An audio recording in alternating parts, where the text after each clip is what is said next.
नमस्कार दोस्तों, इतिहास गवाह है में आपका स्वागत है। इस एपिसोड में हम लोग पहुंच चुके हैं, पिछले ही एपिसोड में एक्चुअली हम लोग पहुंच चुके हैं फाइनेंशियल फेज ऑफ कॉलोनाइजेशन में, वित्तीय चरण जिसे कहते हैं उपनिवेशवाद का। उपनिवेशवाद इज कॉलोनाइजेशन। इस फेज में the goals of the empire are the colonial goals are like number one to open India for British investments, क्योंकि जैसा मैंने कहा इंडस्ट्रियल रेवोल्यूशन के पहले पार्ट में वहाँ के इंडस्ट्रियलिस्ट ने अब बहुत सारी कैपिटल जमा कर ली है and now this capital has to be invested somewhere, so it was to prepare India for British investment. And second, this phase really, in this phase, the British Crown really thinks about stopping the recurrence of revolt of 1857 and such incidences. तो हमने पिछले episode में देखा था कि किस तरीके से पॉलिटिकल पॉलिसी, पॉलिटिकल अप्रोच थी और एडमिनिस्ट्रेटिव अप्रोच थी. तो पॉलिटिकल अप्रोच क्या थी, हमने देखा कि अप्रत्यक्ष रूप से, इनडायरेक्ट तरीके से अपने इन्फ्लुएंस को फैलाना है. एंड एडमिनिस्ट्रेटिव अप्रोच ये थी कि उसको यूनिफाई करना है इंडिया को through different measures such as transport and communication, police व्यवस्था, सिविल सर्विसेज, इन सब के थ्रू इंडिया को एक कलेक्टिव यूनियन में बांध देना है. आज के एपिसोड में हम लोग डिस्कस करेंगे द इकोनॉमिक पॉलिसी. और इकोनॉमिक पॉलिसी में भी हम पहले थोड़ा फार्मिंग और फार्म सिचुएशंस पे ध्यान देंगे और दूसरा इंडस्ट्रीज की तरफ ध्यान देंगे. Now the first focus was farmers because a lot of farmers were involved in the 1857 revolt. तो ब्रिटिश गवर्नमेंट ने, ब्रिटिश क्राउन ने सबसे पहले जितना काम किया इकोनॉमिक डायरेक्शन में 1859 onwards in the financial phase of colonisation was to placate farmers in different ways. और हम देखेंगे कि क्या क्या किया. हमने जैसा कि पिछले एपिसोड्स में ये पहले ही समझ रखा है कि there were 3 major problems in farming. पहली बात तो लैंड रेवेन्यू सिस्टम, जो 3 लैंड रेवेन्यू अरेंजमेंट्स हमने देखे हैं. फर्स्ट इज परमानेंट सेटलमेंट, जो बंगाल में लाया गया था और उसका नाम ही परमानेंट सेटलमेंट मतलब स्थायी बंदोबस्त इसलिए था क्योंकि उसमें एक फिक्स्ड अमाउंट ज़मींदारों को परमानेंट बना दिया गया था. वही वो लोग ब्रिटिश गवर्नमेंट को देंगे एज रेवेन्यू, ये फिक्स कर दिया गया था, इसलिए उसे परमानेंट सेटलमेंट कहा गया. फिर बाद में रैयतवाड़ी सेटलमेंट लाया गया और महलवाड़ी सिस्टम लाया गया. रैयतवाड़ी और महलवाड़ी भी हमने पिछले एपिसोड्स में डिस्कस कर रखा है और जिसके कारण से बहुत सारी नई नई प्रॉब्लम्स खड़ी हुई. The second part was that we saw that there was a progressive decline in the buying power of the farmers. And coupled with that, एक तो डिक्लाइन हुआ बाइंग पावर में, उसके साथ साथ क्या हुआ, कैश क्रॉप्स का प्रपोर्शन बहुत ज़्यादा बढ़ गया, जिसके कारण से जो मोटा अनाज होता है, जो ग्रेन्स होते हैं, उसकी फार्मिंग कम हुई. Now the farmers cannot buy grain for themselves to eat and also is not able to produce as much to fulfill their own needs. इस कारण से बहुत ज़्यादा भूखमरी, अकाल और रूरल डेट में इंक्रीज हुआ. क्यों? क्योंकि अगर फार्मर अपने तरफ से अनाज पैदा नहीं कर पा रहा है या on the other hand yield of cash crop is reducing, these farmers are taking huge amount of loans from mahajans and sahukar, and they go into that vicious cycle of not being able to pay those loans and losing their land, becoming paid labor, और उससे भी बुरी हालत कि कुछ भी नहीं है और अब बेरोजगार ही घूम रहे हैं।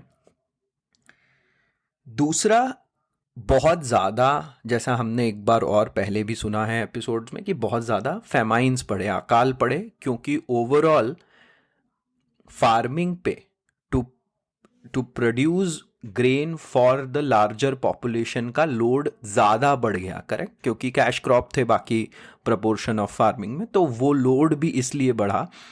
और साथ साथ पॉलिसी भी इस तरीके से थी कि बहुत सारा grain over and over divert किया जाता था ब्रिटेन की तरफ।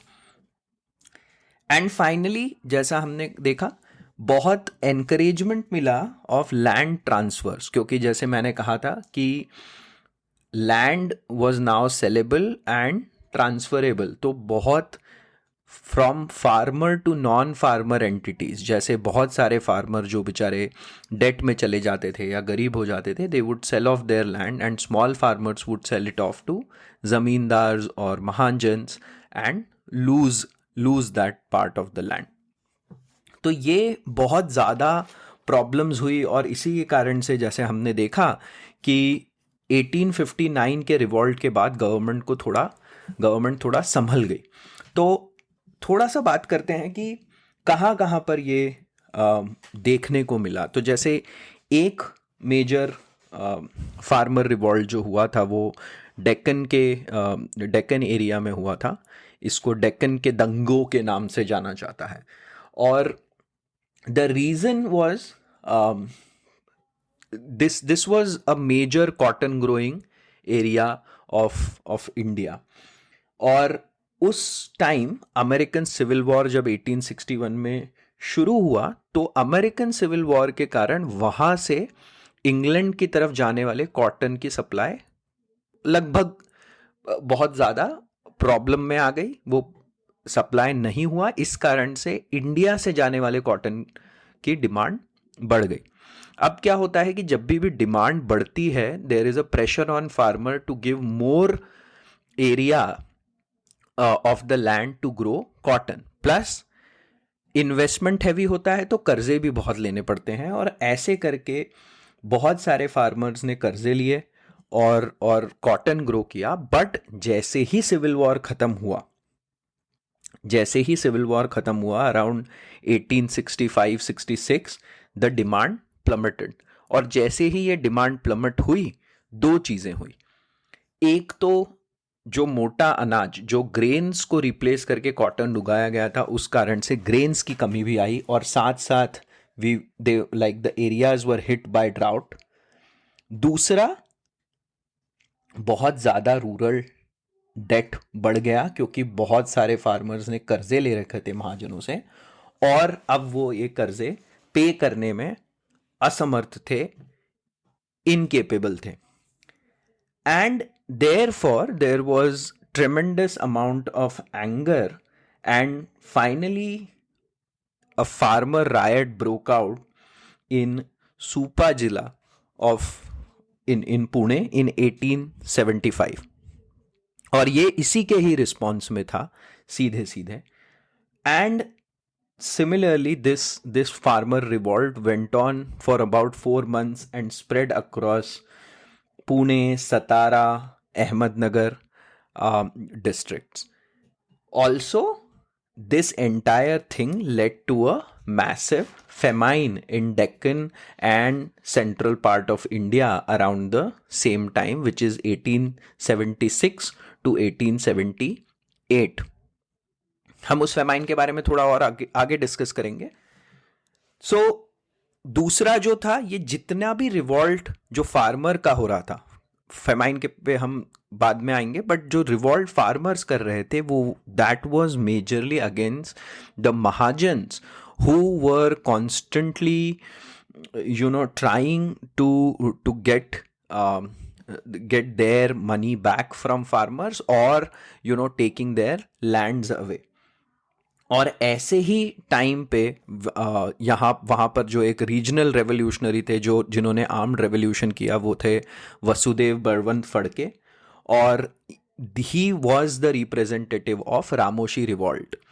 और वो रामोशी कम्युनिटी को रिप्रेजेंट कर रहे थे और उन्होंने आर्म्ड रेबेलियन करा. एक्चुअली वसुदेव बलवन Phadke was a clerk in British government setup, and the story goes that he is not granted leave on time and is not able to meet his mother before her death, and that kind of enrages him to pick up an armed rebellion against the British government. Ultimately, someone gives away, someone compromises Vasudev Balwan Phadke's position, and he's taken away by British police, and then he is sent to Ajivan Karavas, lifelong imprisonment, where he dies on a hunger strike in 1883. So this was one of the key revolts that happened after in the financial phase of colonization. And as I said, often after in the financial phase, the crown will try to placate the farmers. So uske response में 1879 में the British government brings Deccan Agriculturist Relief Act, और इसमें कहा जाता है कि the farmers could not be arrested or imprisoned if they are unable to pay the debt to the mahajans. तो ये एक एग्जाम्पल है कि किस तरीके से एक जो माहलवाड़ी, बेसिकली ये माहलवाड़ी जो पद्धति थी, सॉरी नॉट माहलवाड़ी, जो रैयतवाड़ी सब पद्धति थी, उसी का ही जो 1812 में जो रूल लगाया गया था, ये अब डेवलप होके इस तरीके से एक डेक्कन के दंगे या डेक्कन रिवॉल्ट के तौर पे उभर कर आया इन 1870s.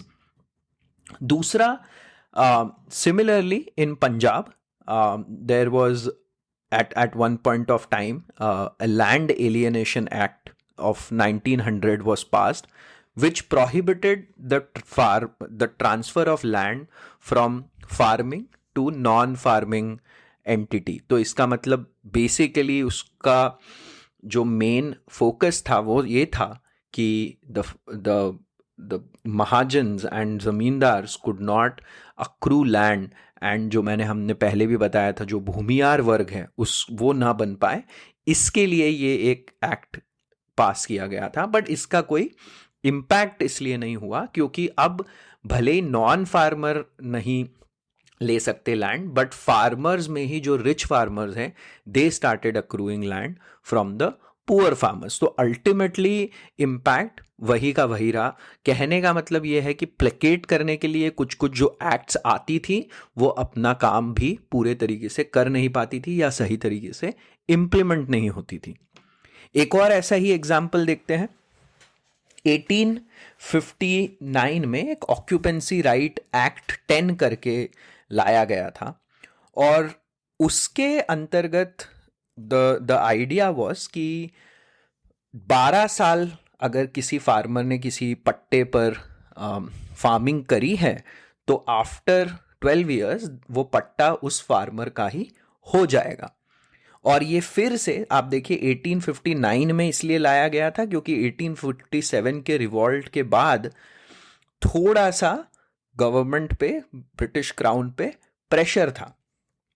तो अब इस एक्ट का के चलते ऐसा लगता है कि फिर कुछ फार्मर्स को अपना लैंड वापस से पूरे समय के लिए मिल जाएगा.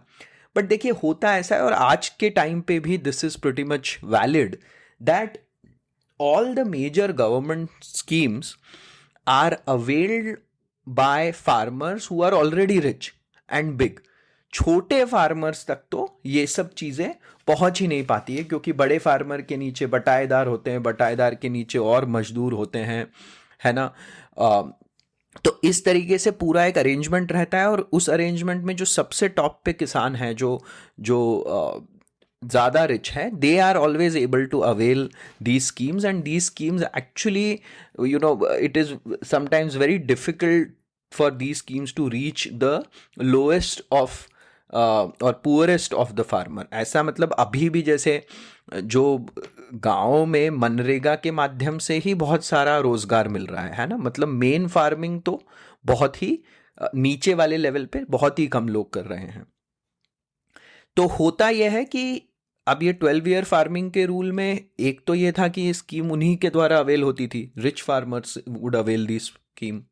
And the second was that the zamindars were very cunning, right? Like they would, as soon as there were like after 10 or 11 years, they would just take the land away or outs the farmer from the land and get a new farmer to on that land. तो वो 12 साल वाला rule actually कभी implement हो नहीं पाया, and therefore there was a Pabna movement, आंदोलन, पबना आंदोलन हुआ था बंगाल में। और इस आंदोलन की एक विशेषता यह है कि ये डायरेक्टली ब्रिटिश गवर्नमेंट या ब्रिटिश अथॉरिटी को चैलेंज नहीं कर रहा था, ये एक्चुअली चैलेंज कर रहा था जो लोकल महाजन और जो लोकल जमींदार वाला जो एक ग्रुप है, ये उसके अगेंस्ट ये आंदोलन होता है ना।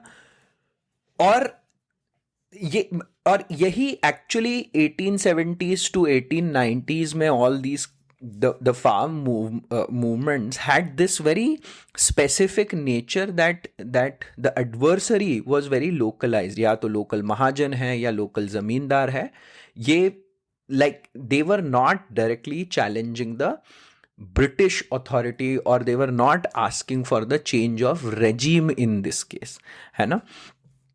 और पबना मूवमेंट के रिस्पॉन्स में फिर गवर्नमेंट 1885 में कुछ लॉज में चेंज करती है, नया एक्ट लाती है, रौतवाड़ी एक्ट, और उसमें बेसिकली दे ब्रिंग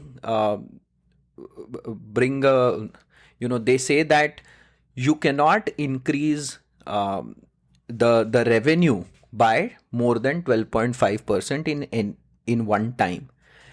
अब देखिए, ये बोलना बहुत आसान है पर इम्प्लीमेंट तो नहीं हो पाया, क्योंकि ज़मींदार फिर भी अपने मनमाने ढंग से ही काम कर रहे हैं। एंड लीगल ऑप्शन, जैसा हमने एक बार डिस्कस किया था कि जब लॉ एंड ऑर्डर क्रिएट करा गया, जिस तरीके से डेवलप करा गया, उससे क्या हुआ, आम आदमी से दूर हो गया जस्टिस सिस्टम, है ना। तो it was very difficult for farmers to avail justice और गो फाइट लीगल बैटल। अब इसके ऑपोजिट में हम एक और अच्छा एग्जाम्पल भी देखते हैं, which was the Indigo revolution of 1859। और इंडिगो रेवोल्यूशन ऑफ 1859 की शुरुआत होती है गोविंदपुर जिले में, जो नादिया डिस्ट्रिक्ट में आता है। और इसमें क्या होता है, इसमें यह हुआ था कि इंडिगो एक बहुत ही इम्पॉर्टेंट एक्सपोर्ट हो गया था, because it was in high demand in Britain, which was we use to make colour, right. और इस कारण से पूरा इंडिगो फार्मर्स जो होते थे वो इंडिगो प्रोड्यूसर्स को अपना प्रोड्यूस देते थे और उसके बदले में उनको पेमेंट मिलता था। तो या तो अब होने क्या लग गया कि these Indigo producers would start giving them extremely low amount as payment, market से भी लो कॉस्ट में देते थे, या तो उनसे फिर गलत डॉक्यूमेंट्स पे साइन करवा लेते थे। So all of these started happening and the farmers would not have a legal recourse, क्योंकि या तो मजिस्ट्रेट्स यूरोपियन होते थे, या खुद इंडिगो प्रोड्यूसर्स ही मजिस्ट्रेट होते थे, या जमींदार होते थे। तो इस कारण से उनको जो, वही मैं कह रहा था कि जो लीगल सपोर्ट है वो मिलना बहुत मुश्किल हो गया था। अब इसमें एक चेंज कब आता है, 1859 में magistrate Hemchandrakar he rules in favour of farmer and he says कि देखिए, अगर मतलब पुलिस को फार्मर, जो इंडिगो फार्मर्स है, उनको इंडिगो प्रोड्यूसर्स के अगेंस्ट प्रोटेक्शन देना जरूरी है। और उस वाले एक जो डिसीजन से लोगों में हौसला बढ़ता है, people get encouraged, farmers get encouraged by that decision and they come together and as a response they stop buying land from other farmers whose land is being mortgaged. they also start they also start defending the निहाल्स जो कहते थे, जो नील उद्योग के जो Indigo producers थे, उनके जो वसूलदार होते थे, उनके अगेंस्ट भी they started doing an armed defence. थोड़ा थोड़ा करके अराउंड 1860 के अराउंड, जब फिर भी रिस्पॉन्स अच्छा नहीं आता है, तो यहाँ जो नादिया डिस्ट्रिक्ट में गोविंदपुर विलेज के जो फार्मर्स हैं, दे completely stop Indigo plantation. And during this time there is attack on police and police stations. In response the Indigo producers से कि हम लोग लगान बढ़ा देंगे, and in that situation the farmers stop paying the लगान completely altogether। अब क्या होता है, जब उसके रिस्पॉन्स में प्रोड्यूसर्स जब कोर्ट में जाते हैं, तो farmers pool in money and fight the legal battle as well. They also start boycotting the supporters, there is a social boycott of supporters of the indigo producers। और ये एक Indigo revolt जो है, ये एक बहुत ही सक्सेसफुल रिवॉल्ट था उस समय में, क्योंकि क्योंकि बहुत मतलब उसका एक सबसे बड़ा रीज़न ये था कि बहुत सारा support through newspaper, through media, there the nationalist movement, जो early part of nationalist movement है, वो भी इसमें काफ़ी सपोर्ट में आ जाता है। दीन बंधु मित्र ने एक नील दर्पण नाम का एक नाटक लिखा था, जिसमें इस विजय गाथा का बहुत अच्छा से विवरण है। तो ये एक इंडिगो मूवमेंट जो था उस टाइम पे, इंडिगो रिवॉल्ट, ये उस टाइम का एक काफ़ी सक्सेसफुल मूवमेंट था from the farmers। So this is again, like as I said, like this was like one of examples। Now coming to the famine policy of the British government, देखिए, famine became, as I said, a very very regular feature in the British, under the British rule। And I think some of the major famines were, for example, famine of Agra, in which about 800,000 people died। Then there was famine of Orissa in 1866, जिसके बाद एक Campbell commission का formation किया जाता है। And again it's a lip service, है ना। Orissa famine में करीब 1 मिलियन लोगों की डेथ होती है। एंड फिर ये कैम्बल कमीशन कुछ रिकमेंडेशंस देता है, उन रिकमेंडेशंस को कभी वो रिकमेंडेशंस अप्लाई ही नहीं होते हैं। And then we come to 1876 and 78 का डेक्कन फेमाइन। ये बहुत बड़ा डेक्कन और सेंट्रल इंडिया में फेमाइन था। कहते हैं इसमें करीब करीब the minimum, lowest estimate is around 5.6 million people died of hunger and starvation। और इसके बाद एक जॉन स्ट्रैची कमीशन फॉर्म होता है 1878 में, जो अपनी कुछ recommendations देता है, and that is when a famine code is formed in 1883। But again this is all, I would say, like a hogwash, a lip service, और इसका कोई इम्पैक्ट नहीं होगा, क्योंकि फिर से एक बहुत बड़ा फेमाइन होता है 1899-1900 में, विच claims about anything between 1 to 2.5, 3.5 million people। And again, under Lord Curzon, a MacDonald Commission is formed, and that commission recommends an appointment of famine commissioner in India, दुर्भिक्ष आयुक्त जिसे कहते हैं। और फिर से कहने का मतलब यह है, क्योंकि ये सब होता है और फिर से 1943 का एक मेजर फेमाइन होता है, जिसमें कहते हैं करीब करीब 3.5 million people died. And see 1943 के फेमाइन का एक कहना यह है कि that was a 20th century famine, है ना। तो उसमें ऐसा था कि पूरी दुनिया देख रही है ना। तुम 20th सेंचुरी में इतना बड़ा फेमाइन आ जाता है, और क्यों आता है? क्योंकि फर्स्ट वर्ल्ड वॉर 2 के कारण वैसे ही there is a lot of diversion of grain, and generally there is shortage of grain, because the grain is being diverted to support the military. Then Britain is also scared of Japanese invention from the Myanmar side, and therefore they divert a lot of grain away from Bengal. Not just that, about 70,000 boats, fishermen boats, were destroyed by British government because of this fear that Japanese might invade India from the Myanmar side. तो 70,000 boats को भी, fishing boats को destroy कर दिया जाता है, जिसके कारण से इतना बड़ा एक फैमाइन आता है. There is also a case of nationalist response from leaders like Dadabhai Naoroji, M.G. Ranade, R.C. Dutt against all these laws and in the way things are structured. However, none of them is able to influence in such a way that changes the end result of these situations.